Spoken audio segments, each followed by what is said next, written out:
yet. You're a good girl. Hello. Daisy thought she'd enjoy a under the chin scratch, so she's joining us today. She likes to, whenever I sit here, she likes to lay behind me or lay on my lap because, she's a 60-pound lap dog.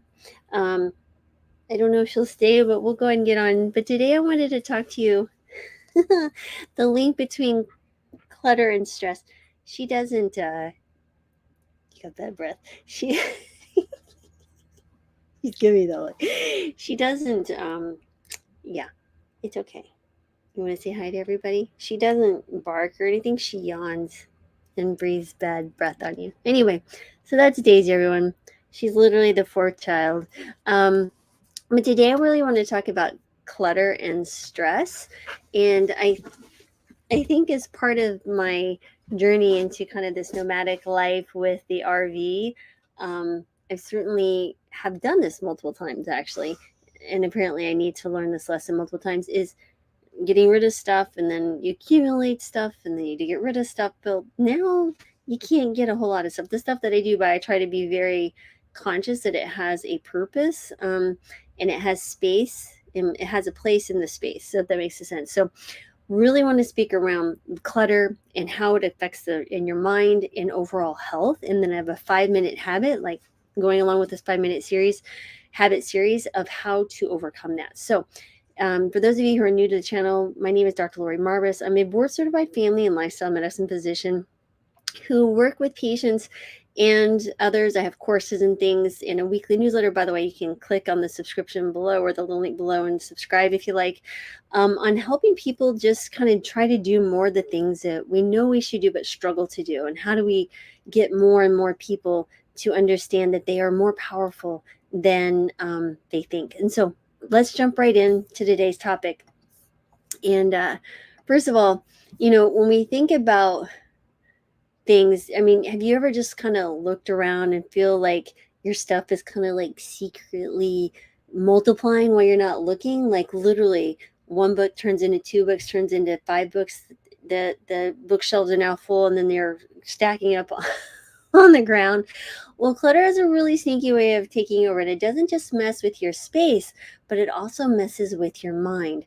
And so it turns out that a cluttered room literally can lead to a cluttered head, with your stress level spiking and your brain struggling to think clearly. But don't worry, we're going to get into to understanding how this happens, the health risk involved, and more importantly, how to fix it in just a few minutes a day.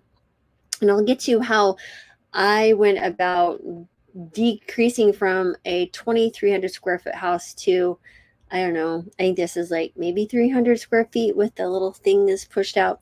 So not much space. Granted, we do have a storage unit we still need to go through, and I get stressed just thinking about all that stuff in there, but it's less than we had, so we're working on it. But let's talk about it. Cluttered space and a cluttered mind, it's really a thing, right? So you might think, hey, it's just a little mess, never hurt anyone. Well, science disagrees, right? That pile of papers on the desk, it's more than just an eyesore. It's stressing you out, and you may not even realize it. Studies show that clutter cranks up stress and makes your brain feel like it's kind of like wading through mud, right? It zaps your energy. It turns decision making into an Olympic sport, and that you didn't train for. And then one study even found that messy spaces make us more indecisive and prone to procrastination. I guess there's a little gnat here too. Who knew really under that cluttered counter could be the brain's worst enemy? So how do we do this? Well, let's talk about the mental health mayhem, right? So first of all, you're feeling anxious just from looking at the mess. It's not just in your head. Well, technically it is, but you know what I mean. Clutter ramps up anxiety, stress, and even depression, right? Older adults in particular are more likely to feel overwhelmed in a messy environment, leading to mental fog and just a low mood. In addition, that you can have almost like brain freeze, right? So when you're surrounded by stuff, your brain doesn't get a break, right? So it's constantly distracted, making decisions becomes harder, and you even end up putting things off more than you're probably that you like. So when it's like kind of just trying to work in a room full of toddlers, it's exhausting, and nothing productive happens. So And then you also get some physical woes, right? So clutter isn't just a mental burden, it's a physical one as well. To all those tripping hazards you've collected, if you've ever had a child that has Legos or toys and they scatter about, you kind of understand what I mean. But it can go the same, right? So how many of us had old magazines or old books or something that we just laid on the ground, workout equipment, something that we know we shouldn't have there, but that actually literally becomes a physical hazard. So then again, we also forget where we put what we put because it's buried somewhere, who knows where.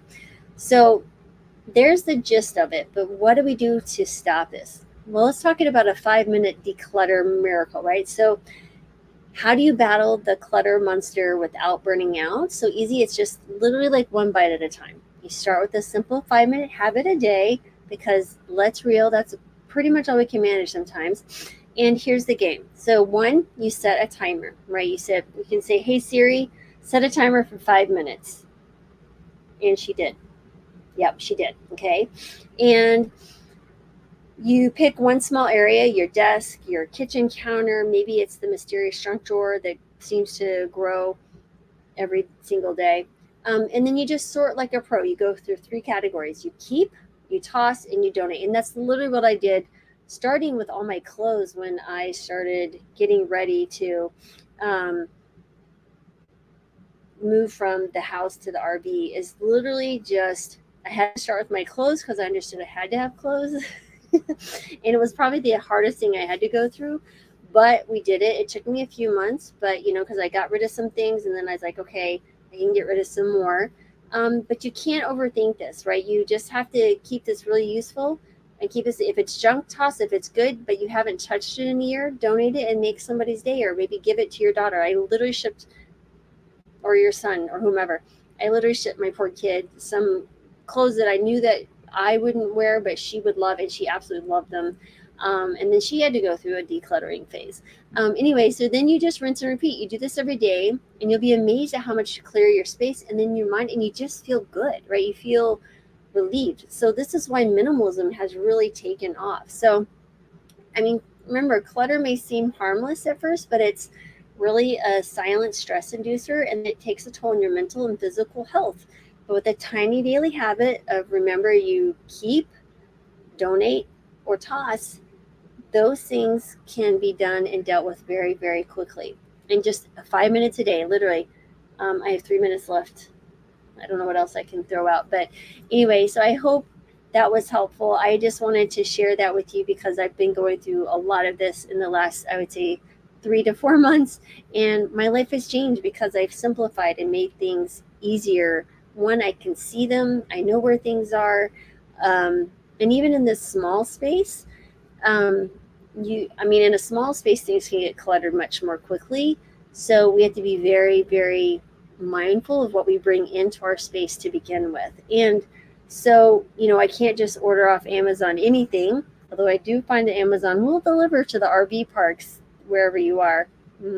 So you got to be careful about that because these boxes, they come and you're like, what do you do with them? So one thing that I did get today, I'll share with you, is a milk steamer. So I don't drink coffee, but I do love like a tea latte, right? So Starbucks will no longer have my money because literally I got this little portable one, and now I can make my own. It'll literally do the exact same thing, and I don't have to pay like $4 for it.